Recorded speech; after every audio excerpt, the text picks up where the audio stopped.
ರಾಜ್ಯದಲ್ಲಿ 60 ರಿಂದ 70 lakh metric ton ಮೆಕ್ಕೆಜೋಳವನ್ನು ರೈತರು ಬೆಳೆದಿದ್ದಾರೆ. ಭತ್ತ ಅನೇಕ ಜಿಲ್ಲೆಗಳಲ್ಲಿ ಭತ್ತವನ್ನು ಬೆಳೀತಾರೆ. ಕೇಂದ್ರ ಸರ್ಕಾರ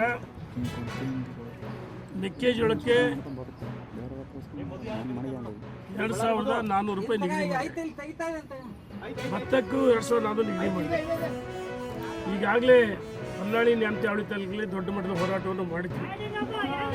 ಆ ಒತ್ತಡಕ್ಕೆ ಮಣಿದು ಹೋರಾಟಕ್ಕೆ ಮಣಿದು ಮಾನ್ಯ ಮುಖ್ಯಮಂತ್ರಿಗಳು ನಿನ್ನೆ ಅಧಿಕಾರಿಗಳ ಸಭೆ ನೆಪ ಮಾತ್ರಕ್ಕೆ ಮಾಡಿದ್ದಾರೆ.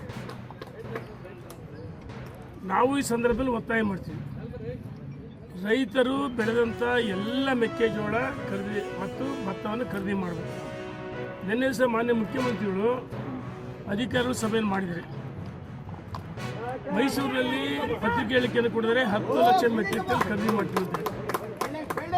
60 ರಿಂದ 70 ಲಕ್ಷ ಮೆಟ್ರಿಕ್ ಟನ್ ಇದೆ.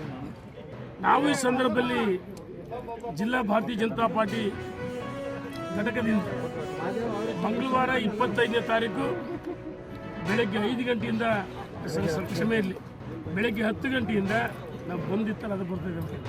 ಬೆಳಗ್ಗೆ 10 ಗಂಟೆಯಿಂದ ಭಾರತೀಯ ಜನತಾ ಪಾರ್ಟಿ ಜಿಲ್ಲಾ ಕಚೇರಿಯಿಂದ ಮೆರವಣಿಗೆ ಹೊರಟು AC ಕಚೇರಿ ಮುತ್ತಿಗೆ ಮತ್ತು ವಿಭಿನ್ನವಾದ ಪ್ರತಿಭಟನೆ ರೈತರು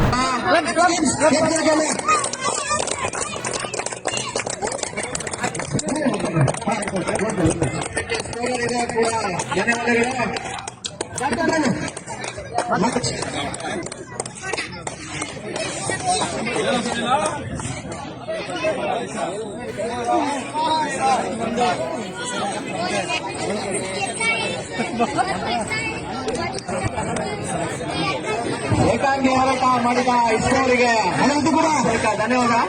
ಹಣದ್ದು ತಂಡದ ನಾಯಕ, ಫ್ರೆಂಡ್ಸ್ ತಂಡದ ನಾಯಕ, ಫ್ರೆಂಡ್ಸ್ ತಂಡದ ನಾಯಕ, ಅದೇ ರೀತಿ ಕೂಡ ಟೈಟಲ್ ತಂಡದ ನಾಯಕ, ಈ 2 ತಂಡದ ನಾಯಕರು ನಾಣ್ಯ ಚಿಮ್ಮನೆಗಾಗಿ ಇಲ್ಲಿ ಮುಂದುವರೆ ಬರಲಿದೆ. ನಾಣ್ಯ ಚಿಮ್ಮದ ಕಾರ್ಯಕ್ರಮವನ್ನು ನಮ್ಮ ಅಚ್ಚುಮೆಚ್ಚಿನ ನಾಯಕರಾದಂತ ಸಣ್ಣನವರು ನಡೆಸಿಕೊಟ್ಟಿದ್ದಾರೆ.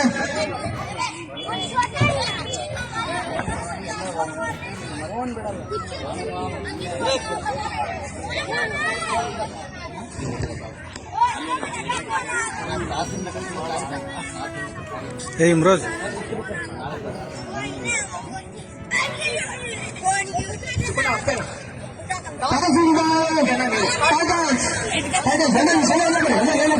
Thank you.